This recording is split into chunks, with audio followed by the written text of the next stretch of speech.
today we have a very hot topic, and Daktari is going to talk a lot about it's concerning relationships in the university sector, and so it is very important that you keep yourself locked in for this segment because it is very interesting.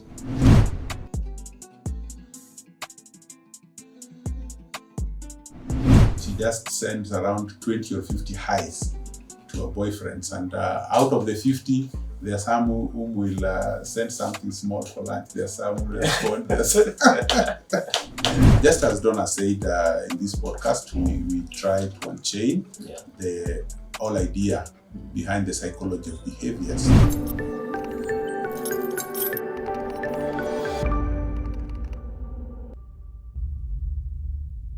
Karibu sana, and we are here to talk about unchained theories, talk about human behavior, why we behave the way we behave, and you're with me. With me here is Dr. Dero, and of course me, Donald. Yeah. And today we have a very hot topic, and Daktari is going to talk a lot about it's concerning relationships in the university sector, and so it is very important that you keep yourself locked in for this segment because it is very interesting. Yes, and Daktari, karibu sana. I don't know if you have a word for our... Thank you. You know, you told me today you had something, but I did not know it was such an area. Relationships are, I think they're part of life and you cannot run away from them. Yeah. So just as Donna said in this podcast, we try to unchain the whole idea behind the psychology of behaviors. Human behavior is very vast, and there's a lot of causes that result in human behavior. Sure. There's social issues, there's religious issues, economic, so many. But in this podcast, we try to talk about the psychology behind the different behaviors of human beings. Yeah. And today, I can see Don has come up with the issue of relationships and universities. Yeah. I don't know what has really informed your interest in this area. Yes, I interact a lot with the university students, but apart from that, I have a friend who has a phobia of getting into a relationship, especially when they get to campus, because they feel like campus relationships are prone more to cheating than becoming successful. I don't know, there could be even a number according to research, maybe how many relationships thrive after campus, but I think there is a lot, and maybe you can expound on that, tell us maybe the factors that lead to such happenings. Because actually I think it's good to note and what Don is saying is not far from the truth, because I was also a student, and I'm also lucky to probably work in the university. That means that I've interacted with students. So we're able to share here and there in classes and also along the streets. And university relationships are quite dynamic, and they're also quite complex. And because I think the youth are some of the most complex people. So everything about them is about complex. It's quite complex. And maybe I'll just mention a few things that I've been able to probably garner from readings and research here and there, and also from talking and also experience on why there's a lot of probably cheating and a lot of inefficiencies, probably outbreaks in the university. One thing that maybe I will start with is the idea of the emerging adulthood. The emerging adulthood of these students at the university. You know, there's a transition actually. These guys are coming from being children and they're now adolescents. So adolescence is the period of emerging adulthood amongst these young folks. So what happens is they have a lot of exploration in them. They want to explore. They want to probably figure out the way forward. They want to figure out how relationships work. They want to figure out and do a lot of that kind of experience. And when you do that, then you have to experiment. And then you'll allow me to say that experiments are made of specimens. Experiments are subject to specimens. Yeah, you don't experiment using one. Yeah, so unless you're experimenting mentally, if you have to experiment, then you have to use specimens. And that's why you find that these young ones will want to try a lot. They want to experiment. They want to try. They want to probably see how does it feel to take Betty out. How does it feel to take Jane for some million there. And there's a lot that really happens in that particular experience. So I think experimentation may be the first whole idea behind it. So we also talk about the youth and what we call impulsive behavior, the impulsive behavior. And youth are very impulsive because they're just coming from their childhood ages. And that means that they're trying to find ways of control in their behaviors. So they are quite impulsive in nature. They want to find out how to control their drug habits, their sexual desires, which are quite good. And also, they are also growing. And you know, as I said, I think in many experiences, when you're growing, then parts of your bodies are not mature enough to handle some experiences. But you see now, the youth may be exposed to maybe experiences of relationship. They are not ready, but they have to give it a try. So when they get in, they find that I'm not ready for this. That sometimes disorients them, and they are forced to keep on trying. And these acts of temptation actually are what results to a lot of that. So maybe they also have what we call poor self-regulation at that age. They also learn to regulate themselves. Yeah, so it's very good to just advise them to be very careful and not go into the deep in terms of relationship, because this may create a lot of problems. Yeah. So I don't know. Another thing which I've also seen is peer influence. Peer influence. Yeah. So, you know, I think you if you look at what we normally interact with, more so in terms of the movies we watch, the series, the podcasts, the what we have. I think even nowadays, if you look at the YouTube and other related channels, there's a lot of what we call casual hookups. Where people are saying, oh, and even I think even we have a lot of what we call them platforms that allows you to hook up with other people. The Facebook, those kind of platforms where just dating sites. There are a lot of them where somebody will just want to meet you, probably have a good time with you, and then they leave. And you know that becomes if you do that continuously, then it becomes a way of life. So and you know these things are open to the youth, such that people are able to exercise such kind of behaviors very, very easily. And as I said, the peer, if you have a group of friends who are engaging in such, then they glorify it. You become another one. You become one of them. You just add to that kind of mix. So it's good to know. And I think it also allows you to rationalize the behavior because we are many. So if A, B, C, D are doing it, then why should I not be left out? Also try to probably engage in the same kind of exercises. So I think maybe that's something you can also think about. And then there's also what we call lack of effective communication skills amongst our youth, because they also learn to communicate. And I think it's good to note this, that one thing that has killed communication is the engagement in the digital media.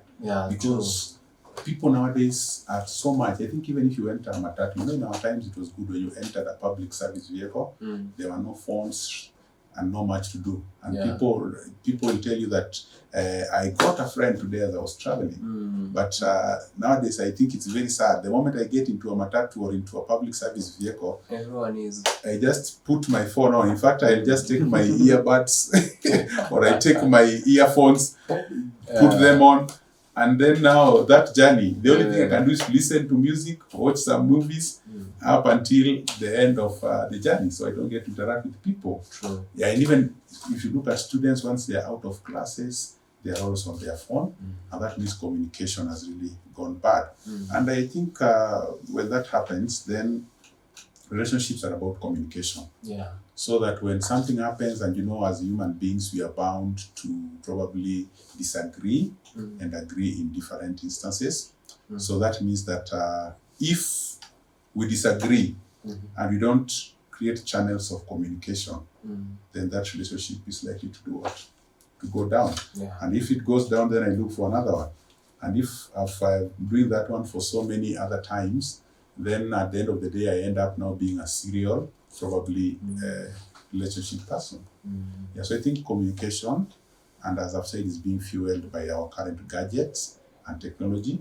Yeah. Can also be said to be a contributor. And this same communication is also, technology is also what enables us to reach other people and engage in casual relationships. True. Yeah, so that I was, one time I had a class and I was talking to my students, and another lady was saying that for her, every time she gets bored, she just sends around 20 or 50 highs to her boyfriends. And out of the 50, there are some whom will send something small for lunch. There are some who respond.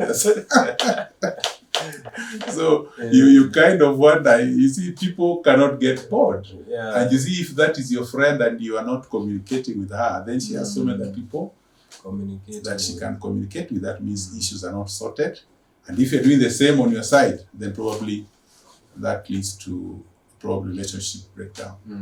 Yeah. Now, another thing about a youth is what we call self-esteem.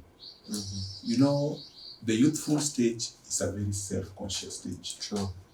And sometimes, even if you feel something is not the way you want it to be, like I think you've heard of famous musicians who went and did plastic surgery because they could afford it. Yeah. But maybe you are this young person and you feel some part of your body is not the way it should be. Maybe I should have a bigger one, I should have a smaller one. And that ends up killing your self-esteem. True. And as I've said, that's an age of self-consciousness. So what happens when that kind of experience gets in the way, then you'll have a reduced self-esteem. And when somebody has a reduced self-esteem, then they don't regard themselves very well. So what happens? They are able to take whatever comes. So anybody who comes to raise your self-esteem, he actually goes with you. You move with them. So, and people will take advantage of you. Some will tell you, oh, you are beautiful, you are this and that, you look good, you're handsome. And all they want is just to maybe move along with you. Yeah, so once they get what they want, they go. And if that becomes a trend, sometimes it ends up really corrupting the individual. And maybe just to add, there's something I talk about, the gadgets. Yeah. The gadgets, and I said they are very good ways of creating communication and reaching out for new relationships. But one thing that I've also realized is that as much as the youthful stage is normally a growth stage, is also a stage where in most cases the young ones are allowed to move, or the students or the youths, adolescents are allowed to move away from their homes. I don't know if you see now, because of schools, you'll find that because that's the age you're going to university, maybe, or even high school, but high school is better because they are more confined. University, that's when you now are supposed to move out of your home. And when you're moving out, then you're moving from the guidance of your parents. You're moving away from the guidance of probably your friends who you've been around with for so long, and maybe the environment that you're used to. So when you go out there, then you are left on your own, and that means that you are likely to be taken care of, advantage of, more so if you are not given a good footing in your younger years. And I think in our universities, nowadays it's even tough because students don't live in hostels within the university. Some of them, they rent their houses in residential areas. That means they already start living with the wider society when they are still growing. And sometimes that creates an avenue of likelihood of being taken advantage of. Yeah, so it's also good to know that. Yeah. There's also this issue of what we call the attachment. You know, when we are growing up, there's a way that we probably interact with our parents. Yeah. And this creates different forms of attachment styles.